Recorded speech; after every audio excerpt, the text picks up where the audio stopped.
Turning today to Paul's first Me letter dirijo to hoy the Corinthians, a la primera carta del apóstol Pablo a los Corintios, capítulo 15 y versículo 58. Primera de Corintios 15, 58. Así que, hermanos míos amados, estad firmes y constantes, creciendo en la obra del Señor siempre, sabiendo que vuestro trabajo en el Señor no es en vano. Y nuestro tema en este día es: nuestra deuda es nuestra motivación, o la gratitud que tenemos por el perdón de esta deuda. Y queremos meditar en este versículo. Hemos estado estudiando esta primera epístola del apóstol Pablo a los Corintios y hemos visto diversas porciones, pero hoy nos detendremos en este solo versículo, porque esto constituye una gran exhortación a la cual esta epístola nos guía y exalta. Ahora, muchas de las exhortaciones que encontramos en el capítulo 16 son importantes, pero esta es relevante en este versículo. Así que, hermanos míos amados, estad firmes y constantes, creciendo. Creciendo en la obra del Señor. Este es un llamado muy importante. Y lo que quiero es que veamos de manera simple y de modo expositivo a través del verso, estemos nosotros meditando en casi que palabra a palabra. Vamos a ver aquí, así que, lo que quiere decir es, hay una razón para esto. Es decir, a la luz de todo lo que hemos visto antes, con esto en mente, he aquí la exhortación. La exhortación que debe ser tenida en cuenta por todos aquellos que han escuchado lo que se ha dicho previamente y de manera particular en el capítulo 15, por ejemplo, el versículo 54. Y cuando esto corruptible se haya vestido de incorrupción y esto mortal se haya vestido de inmortalidad, entonces se cumplirá la palabra que está escrita: sorbida es la muerte en victoria. Por esta razón, a la luz de esto, así que la muerte, que significa la condenación, eterna condenación, ha desaparecido, ha sido tragada en victoria. Y esto es por Cristo, quien sufrió y murió por nuestros pecados. Él ha quitado esa sentencia, ese castigo, esa condenación. El Señor, la ley de Dios ha sido satisfecha.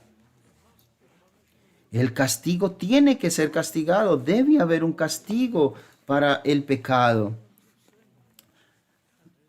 La pureza de Dios demanda esto. Debe haber un castigo por el pecado, pero Cristo nos ha quitado ese castigo con su muerte expiatoria. Y a la luz de esto, estamos en deuda de obediencia a las exhortaciones de la palabra de Dios. Y este es el versículo que nos dice, así que. Ahora, la paga del pecado, que es la muerte, ha sido quitada. Ahora el versículo 56, ya que el aguijón de la muerte es el pecado y el poder del pecado la ley. Bien, pues aquí vemos cómo la agresividad de la muerte y del pecado, desde el día en que nacimos y crecemos a lo largo de la infancia y de la adolescencia, la juventud, el pecado está ganando fuerza todo este tiempo. Su tiranía sobre nosotros y su poder que nos captura. Y entonces esto incrementa nuestras vidas y arruina las vidas de los increyentes y de los incrédulos, y de las personas que no tienen a Dios. Y desde el principio esto nos persigue. Y eso lo vemos en estos versículos, como el aguijón de la muerte, es decir, la agresividad del pecado. Y eso es lo que dice aquí el apóstol, que ese aguijón agresivo del pecado que nos lleva a la condenación ha sido quitado. Ha sido quitado, nuestro mayor enemigo. Sí, desde luego seguimos batallando contra el pecado hasta la muerte y hasta la glorificación, Pero ya Él no tendrá el pecado, no tendrá señorío y dominio sobre nosotros, y ya no habrá más condenación para los hijos de Dios. Claro que debemos estar cada día sobrecogidos con la gratitud que le debemos al Señor. Tenemos una deuda por obedecer sus mandamientos. Por lo tanto, así que, hermanos míos, por esta razón, a la luz de estas cosas, si nosotros fallamos en pensar acerca de estas cosas y en la naturaleza de la victoria que Cristo nos concede, dice entonces, damos gracias a Dios, más gracias sean dadas a Dios, versículo 57, que nos da la victoria, la conversión, la emancipación de la mente, el nuevo corazón, la nueva naturaleza, el gozo en el Señor y la reconciliación con Dios, conocerle a Él. Estar ya fijado en la eternidad, todas estas cosas deben constantemente motivarnos. Así que, debido a todo lo que se ha dicho antes. Ahora, el primer desafío que encontramos aquí, gracias a esta frase, así que, ¿somos realmente motivados por estas cosas? O podrías decir tal vez hace tanto que fui convertido que yo ya no siento, ya no tengo ese sentido de deuda para con el Señor. Yo ya no tengo ese impulso interno por obedecer al Señor. Ya mi corazón no se derrite regularmente en la devoción diaria. Yo no me derrito delante del Señor. Y ya estas cosas no me mueven como solían hacerlo. Algo está pasando, algo está sucediendo y algo está errado. Porque debemos empezar por esto. Y la pregunta es la siguiente: ¿de verdad eres salvo? ¿Eres realmente salvo? ¿Has encontrado al Señor? ¿O sencillamente has tenido una experiencia emocional que no es algo real? ¿O debe ser algo que estimule perpetuamente nuestra gratitud hacia el Señor, la gratitud por la deuda que se nos ha perdonado? Tal vez tú antes estabas en una mejor relación con Dios, pero has decaído porque no has entendido todas estas cosas que el Señor nos ha dado, y cuando llegan las dificultades y los momentos difíciles nunca te detienes a poner las cosas en un balance, de manera que puedas someter todas estas cosas al Señor, y esto y lo otro podamos tratarlo, aunque nos traiga dificultad. Pero yo no puedo perder de vista el hecho de que estoy unido al Señor, que pertenezco al Señor, y que su poder transformador me ha salvado y me ha puesto en el camino hacia la gloria eterna. Y yo debo reflexionar acerca de las cosas grandiosas que han sido hechas anteriormente e incluso recientemente o ahora en mi vida. Y aunque vengan momentos difíciles, no me alejen de Él. Mas gracias sean dadas a Dios, y cada creyente, cada cristiano tiene una gran responsabilidad de mantener ese sentido de gratitud y de obligación, de deuda delante del Señor, y quien puso vida en nuestro corazón. Y otra cosa, la frase así que es de enorme importancia. El versículo 58 no empieza con la palabra hermanos míos amados. No, empieza con la frase así que, por esta razón. Este es la motivación a la respuesta de las exhortaciones que hemos escuchado aquí en la carta a los Corintios. Estamos en deuda y nuestro corazón debe ser movido a gratitud, y nunca debes olvidar esto. Así que examínate a ti mismo en primer lugar, si debemos clamar a Dios en alto para que renueve este espíritu de gratitud en nosotros, porque es algo vital. Así que, por lo tanto, es lo que quiere decir, hermanos míos amados. A menudo los puritanos llamaban a esto un inamovible profesante de Cristo. Esto es algo trágico en cierta manera, pero lo que dice aquí es: así que, hermanos míos amados. Incluso esto es una razón para la obediencia. Hermanos míos amados, esta es la iglesia de Corinto. Con todos sus problemas, la mayoría de ellos eran creyentes honestos. Y ellos podían ser llamados mis amados hermanos, salvos, transformados, hermanos y hermanas en el Señor. Nuestro sentido de deuda y gratitud debe estar allí fijo. Ahora, la exhortación en sí misma es: estad firmes. Esto está seguido por la palabra constantes. Estad constantes y firmes, inamovibles. Y esto es algo que el apóstol Pablo constantemente se trata, incluso con palabras similares para enfatizar el punto. Cada palabra tiene un significado que aporta un ingrediente concreto, como te lo voy a mostrar. Pero ahora vamos a empezar por la palabra constantes. Esto está traducido de una palabra griega que viene o que brinda la idea, firmes, amados, hermanos míos amados, estar firmes viene de una palabra griega que significa estar fijado, estable, firmes, como traduce aquí. Algo que ilustra, supongo, es como un gobernante que está fijado allí en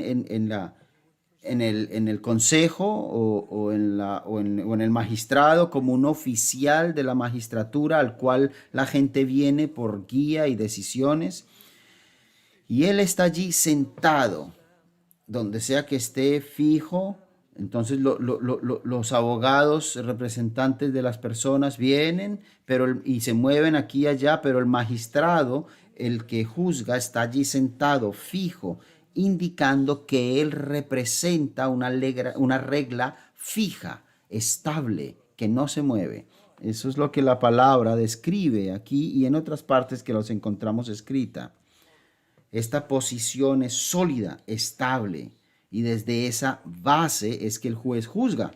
Y esa es la idea que da la palabra, el término estad firmes. Algunas personas sugieren que se refiere a una estatua.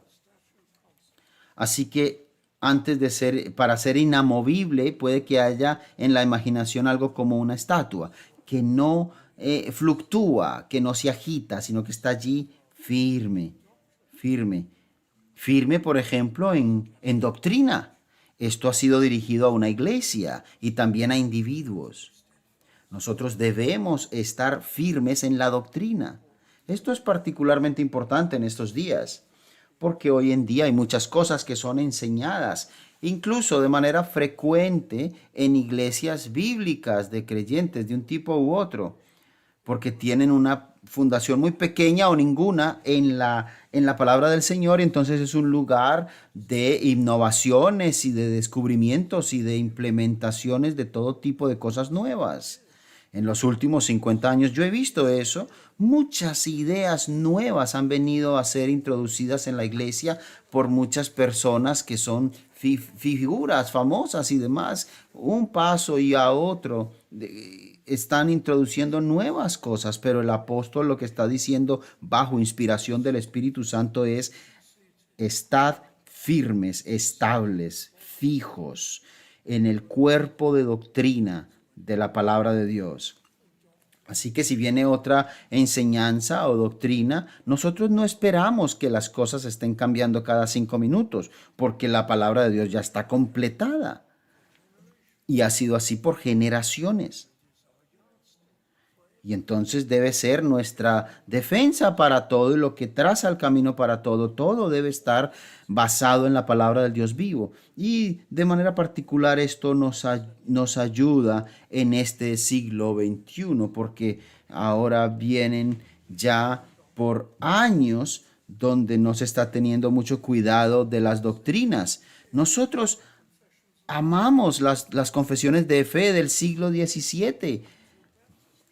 La confesión de Westminster, las dos confesiones bautistas o la declaración de Savoy, que seguían los bautistas y los congregantes independientes. Todas ellas vienen de la Declaración de Westminster, pero debemos ser cuidadosos porque hoy en día las personas no están teniendo ningún cuidado de las confesiones de fe y de la historia de la iglesia. Así que el llamamiento es estar firmes.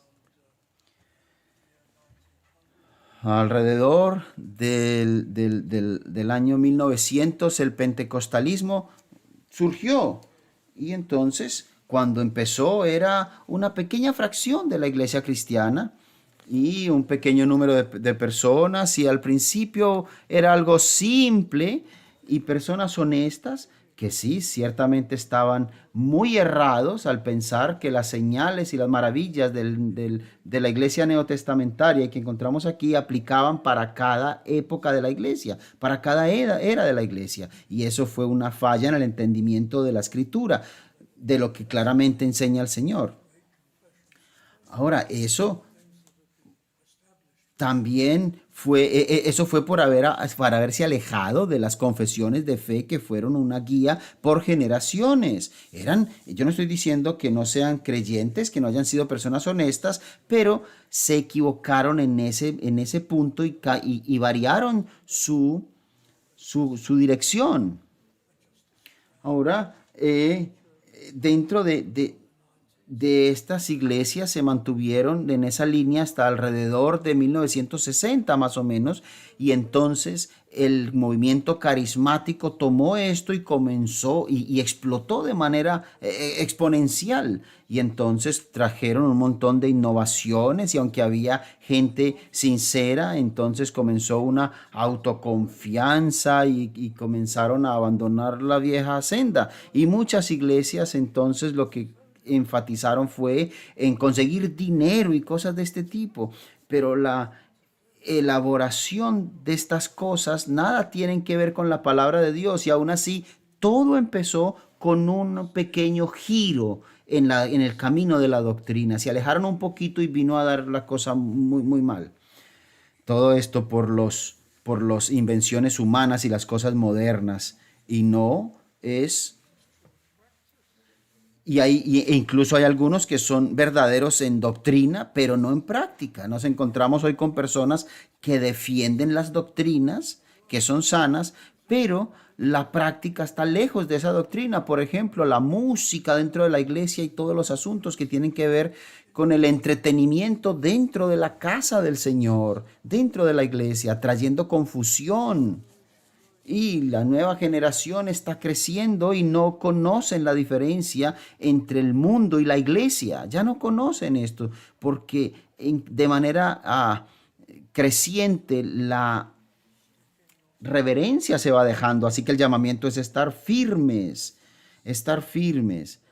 a las doctrinas, y no solo a las doctrinas, sino a las prácticas, estar firmes con las prácticas doctrinales y no adoptando las prácticas mundanas. Y esto es lo que el apóstol Pablo está queriendo decir aquí.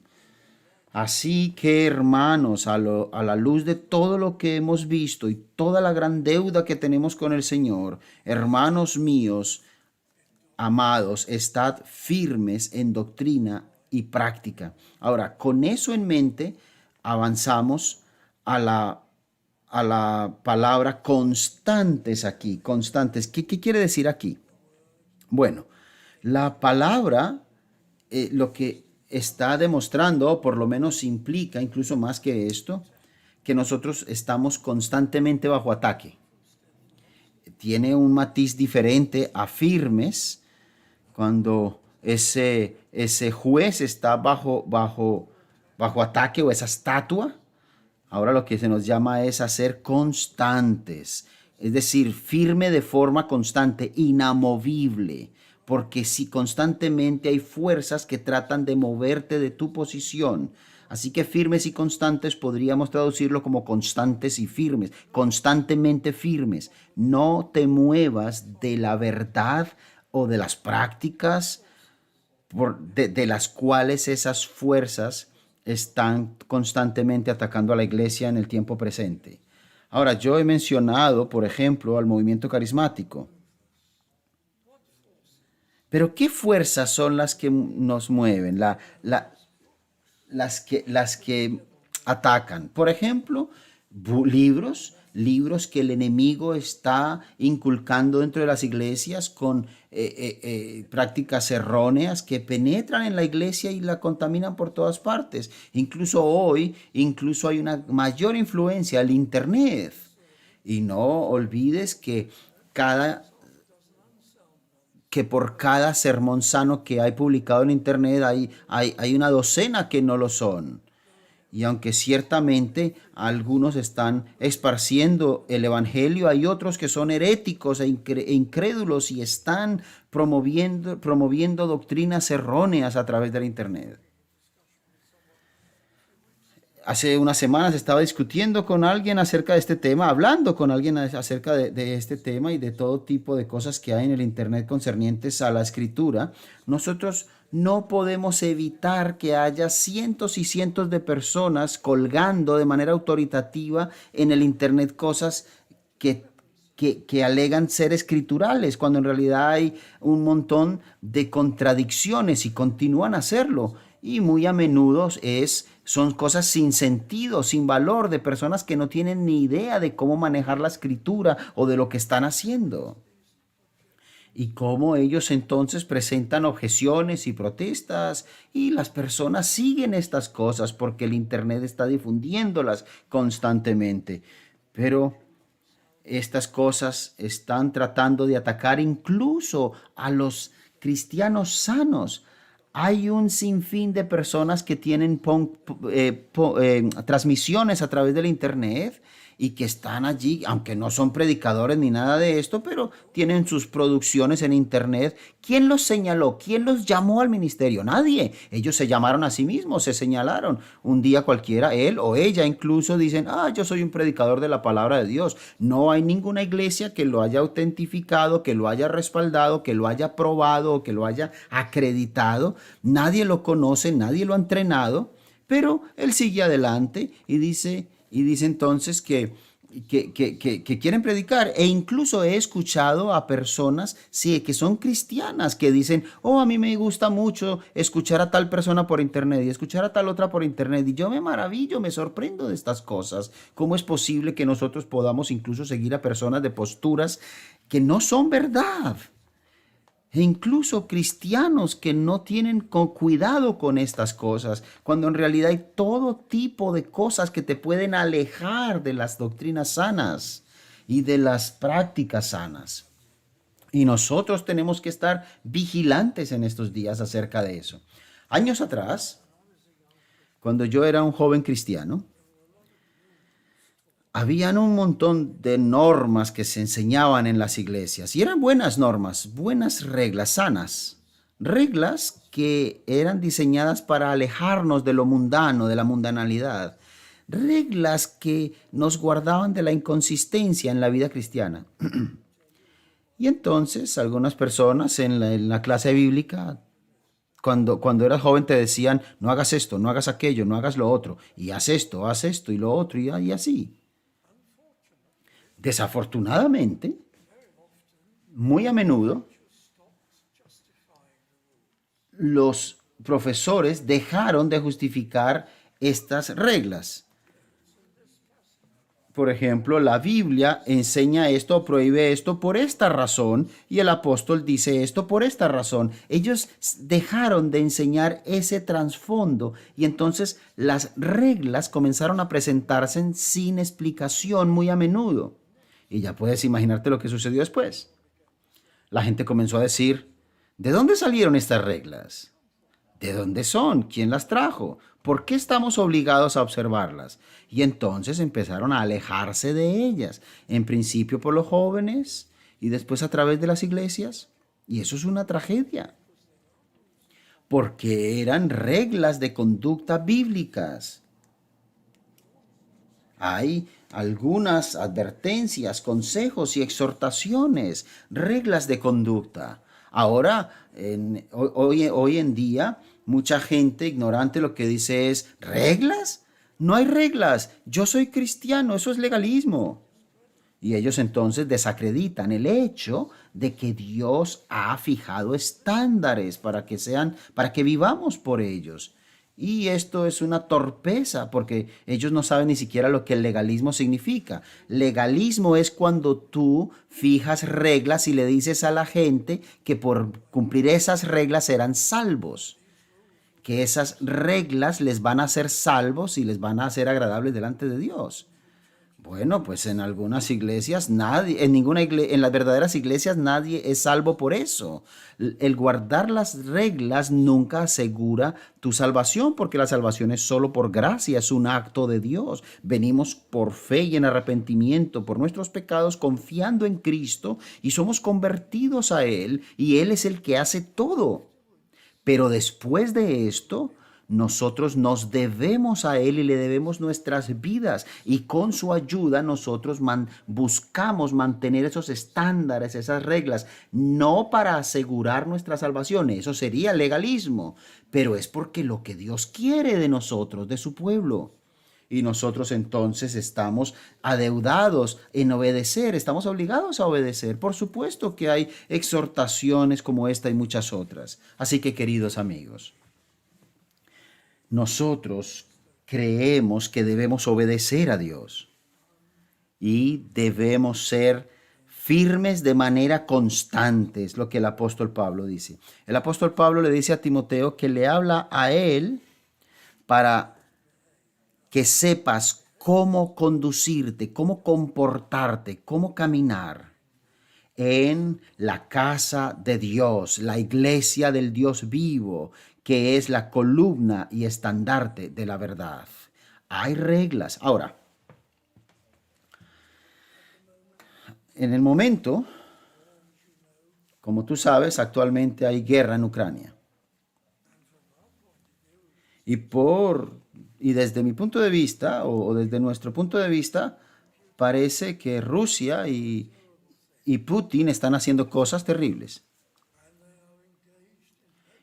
Y ellos se han embarcado en una agresión prolongada y muchas personas nos reportan esto y lo vemos en las noticias. Pero en Rusia también está siendo dicho que, que hay, que debe haber, pero en Rusia encontramos que hay personas que patrocinan y alientan a Putin en esto. Bueno, pues ¿y cómo es posible esto? ¿A la gente acaso le gusta Putin y y lo alientan en su terrorismo y en sus actos? Y nosotros, naturalmente, empezamos a tratar de buscar una explicación. No, lo que pasa es que ellos están sujetos a las mentiras del Kremlin y a la propaganda que se usa, ese es el término que se suele usar, propaganda, y que les están lavando el cerebro para que muchas personas ordinarias digan, no, yo confío en el señor Putin y yo lo patrocino, yo creo en él. Y bueno, esto ha sido algo que en todas las edades ha tenido una presencia, pero está ciertamente patrocinado por muchos. Y nosotros nos preguntamos, ¿cómo puede ser esto? Ahora, yo te voy a explicar por qué pasa eso. Algo está sucediendo a nuestra generación de jóvenes. Algo está pasando. Y esto me recuerda a lo siguiente. Yo te voy a explicar lo que quiero decir. Cuando yo era joven, las, i- la- las iglesias comenzaron a caer en un sentimentalismo arminiano. Y donde quiera que ibas, las iglesias estaban abrazando esto cuando yo era joven.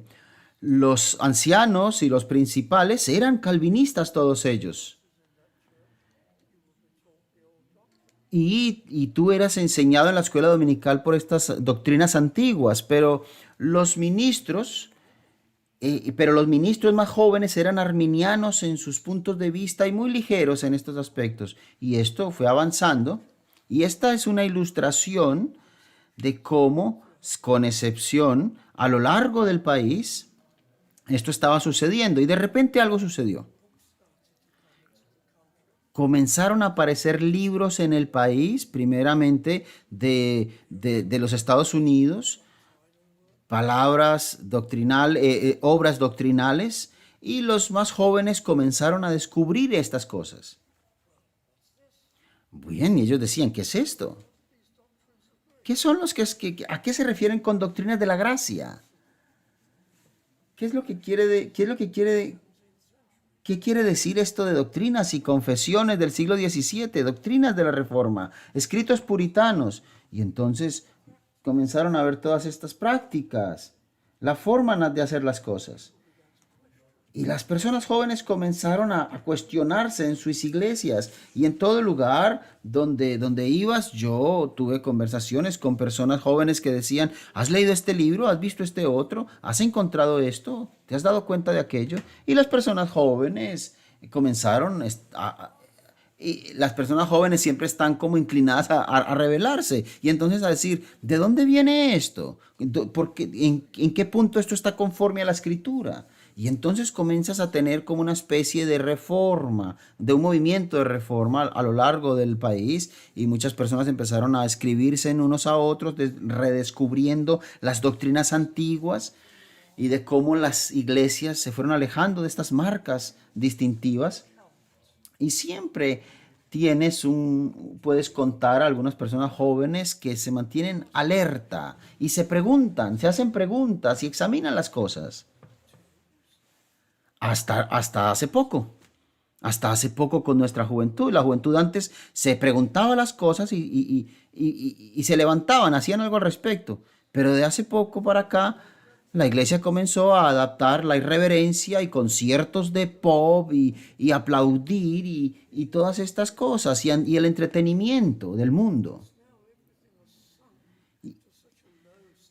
Y ahora vemos que hay unos estándares tan bajos y vemos a iglesias, incluso bíblicas, que nunca habrían aceptado miembros que abrazaran otras doctrinas diferentes en su membresía.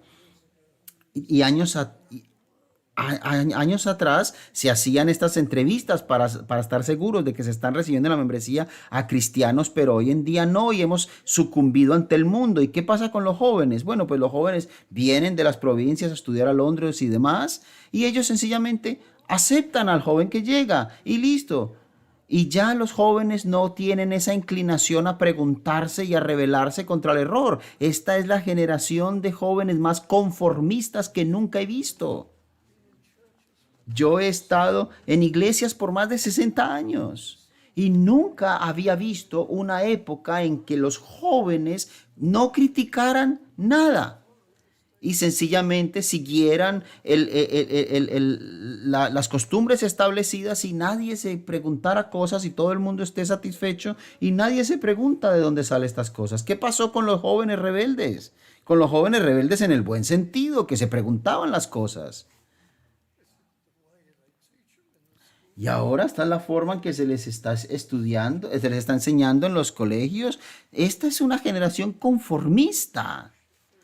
Cualquier tipo de basura que se les dé, que se estén ahora en las iglesias, si los que no deberían ser soportadas ni por 5 minutos, 20, 30 años atrás, 40 años atrás, los jóvenes de esa época no habrían soportado esas cosas, queridos amigos. Yo amo a los jóvenes, ¿eh? Si tú vienes a Londres como estudiante y tú tienes tu cerebro, tu inteligencia y tu buen juicio, por favor úsalo. Cuando tú llegues a una iglesia nueva y tus líderes te digan, ven, vamos juntos al bar y hablamos. ¿Perdona? Tienes que preguntar. Usa tu mente. Dios te ha equipado. ¿Dónde está eso en la escritura? ¿Dónde en la escritura está el mundo y la iglesia casados? ¿Dónde? ¿Qué está pasando?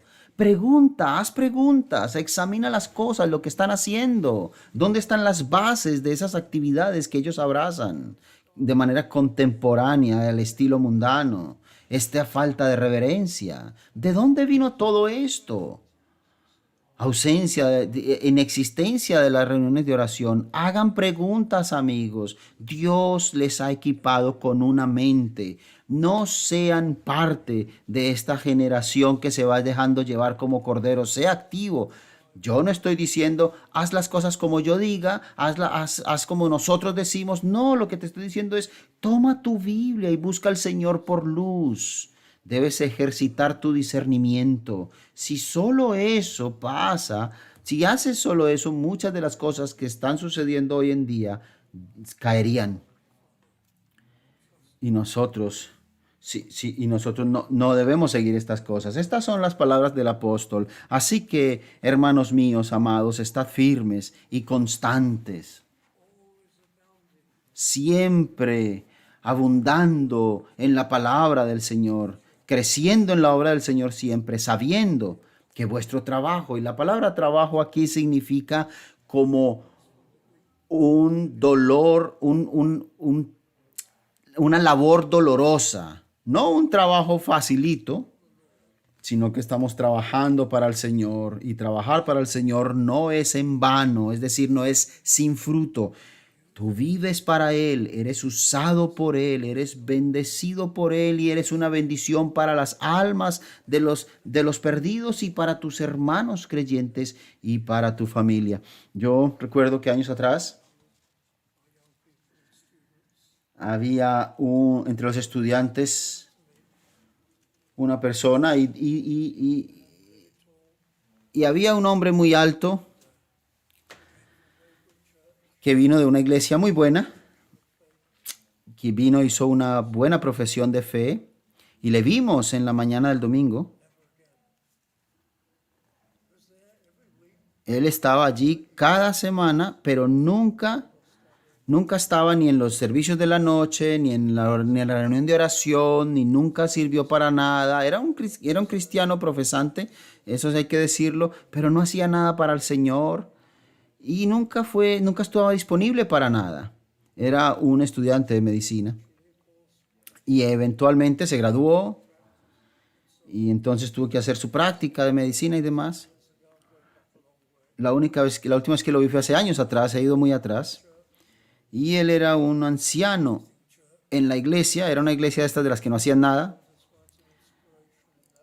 Y desde luego los ancianos no tenían ningún discernimiento en aquel lugar. Pero en contraste con esto, había una joven señorita que ella siempre estaba aquí. Ella también era estudiante de medicina y siempre estaba aquí participando. Y ella colaboraba en la escuela dominical y se interesaba en la vida de los cristianos. Cuando se graduó con honores. Y la iglesia siempre la consideraba como un monumento a la gracia. ¿Qué clase de cristiano eres tú? ¿De los que están siempre disponibles para el Señor? Estas son palabras para todos nosotros, queridos amigos. Así que, es decir, por esta razón, hermanos míos, amados, estad firmes, fijados, estables en doctrina y en práctica, constantes, es decir, inamovibles en esa firmeza, sino que constantemente hay que estar firmes. Debemos estar siempre teniendo cuidado de estas cosas, de todo este tipo de cosas, como por ejemplo descuidar los devocionales, ser negligentes en atender a la iglesia, alejarnos. Eso es siempre el primer paso de la rebeldía, alejarse de las reuniones. Pero el llamado es ser constantes, siempre creciendo en la obra del Señor. Qué palabra tan hermosa esta, creciendo, es decir, siempre. En el griego hay un doble superlativo aquí, es decir, como un lenguaje grandilocuente, creciendo más y más, porque en la obra del Señor siempre, sabiendo que vuestro trabajo en el Señor no es en vano.